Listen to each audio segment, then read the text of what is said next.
میں نے کیوں یہ چند مدارس کی بنیاد رکھی کہ میں نے اللہ سے مانگا کہ یا اللہ ایک ایسی نسل میرے ذریعے سے تیار کروا دے جنہیں علم میں رسوخ ہو۔ تو اس کے لیے عربیت کو میں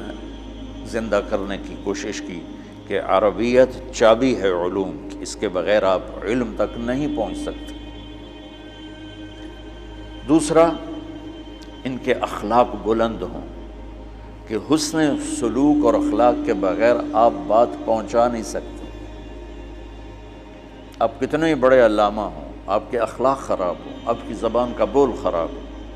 آپ کی بات بلوٹوتھ، اب تو بڑی آسان بات ہے، بلوٹوتھ آف ہو جائے گا تو جو کچھ آپ اس کو شفٹ کرنا چاہتے ہیں وہ شفٹ نہیں ہوگا۔ یا جیسے وہ ہوتا ہے واٹس ایپ، اور واٹس ایپ بھیجنا چاہتے ہیں، اگلے کے پاس واٹس ایپ ہے ہی نہیں تو جائے گا ہی نہیں۔ تو علم والی نسل ہو، اخلاق والی نسل، انہیں برداشت کرنا۔ بہت پہلے کی بات ہے، ایک تاجر نے مجھ سے کہا مولانا مدرسے کے طلبہ میں غصہ زیادہ ہوتا ہے کالج کے لڑکوں کی نسبت، اس کی کیا وجہ ہے؟ تو مجھے اس وقت سمجھ میں نہیں آیا کہ اس کی کیا وجہ ہے، تو میں نے ویسے ہی بات ٹال دی کہ ان کے ساتھ شیطان بڑا ہوتا ہے چونکہ یہ بڑا کام کرتے ہیں۔ لیکن بعد میں مجھے سمجھ میں آیا جب میں خود پڑھانے میں لگا، حسنین کا نظام چلا اور مجھے پڑھانے کا موقع ملا، کہ ہم تمہیں بد اخلاق بناتے ہیں، کہ تمہیں نہ اخلاق پڑھاتے ہیں، نہ بتاتے ہیں، نہ سکھاتے ہیں، اور صرف فقہ فقہ فقہ فقہ، حلال حرام جائز ناجائز۔ وہ دل مر جاتا ہے، دماغ میں کرنٹ زیادہ آ جاتا ہے تو پھر ہر کوئی غصے میں آ جاتا ہے۔ تو دوسری بات میں چاہتا تھا اللہ ایک ایسی نسل میرے ذریعے سے تیار کروائے ان کے اخلاق کا نشان، تاکہ وہ بات پہنچا سکیں۔ اور تیسرا یہ چاہتا تھا کہ وہ انبیاء کی طرح گشت کرنے والے ہوں، اور انبیاء کی طرح اللہ کا پیغام پہنچانے کا ذوق والے ہوں۔ جو مدرسے سے نکلتا ہے کہیں پڑھانے کو جگہ مل جائے، کوئی مسجد کا ممبر مل جائے، کوئی دارالافتاء میں تخصص کر لوں، کہیں پڑھانے بیٹھ جاؤں، یا اپنا مدرسہ بنا لوں، یہ ذوق ہیں۔ کہیں کسی شیخ کے ہاں تعلق بن گیا تو مجھے خلافت مل جائے، میں بھی اب چونکہ اب شیخ زیادہ ہو گئے ہیں، خلافتیں عام ہو گئی ہیں، تو مجھے ایک ساتھی بتانے لگا کہ وہ ایک شیخ کے خلیفہ تھے، تو وہ فرما رہے تھے دیکھو بھائی، اس میں تو کوئی شک نہیں جو بات انہوں نے کی کہ تربیت کے لیے کسی نہ کسی کے ساتھ تعلق ہونا چاہیے، تو آپ بھی کسی سے بیعت ہو جائیں تو چاہے مجھ سے ہی بیعت ہو جائیں کوئی بات نہیں، چونکہ اب لوگ وہ اتنے چھوٹے چھوٹے شیخ بن گئے ہیں کہ وہ نظر ہی نہیں آتے، وہ دکاندار والا شیخ تو بنتا ہے۔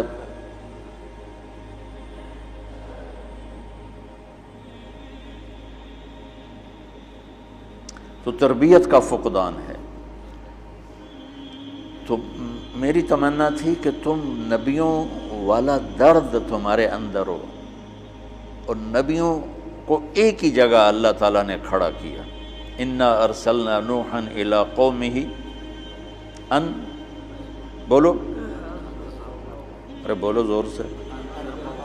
ان انذر قومک من قبل ان یأتیہم عذاب علیم قال یا قوم انی لکم نذیر مبین ان اعبدوا اللہ واتقوہ واطیعون یغفر لکم من ذنوبکم ویؤخرکم الی اجل مسمی ان اجل اللہ اذا جاء لا یؤخر لو کنتم تعلمون۔ یہ آ گئے پہلے رسول، اب آخری رسول پر آ جاؤ، یا ایھا المدثر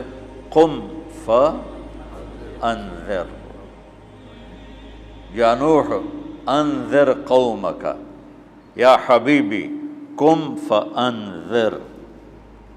سارے نبی ایک نقطے پہ جمع ہوتے نظر آ رہے کہ بھیجا جا رہا ہے، ممبر پہ نہیں بٹھایا جا رہا، باہر بھیجا جا رہا ہے، خانقاہ میں نہیں بٹھایا جا رہا، باہر بھیجا جا رہا ہے کہ جاؤ انذر۔ اچھا،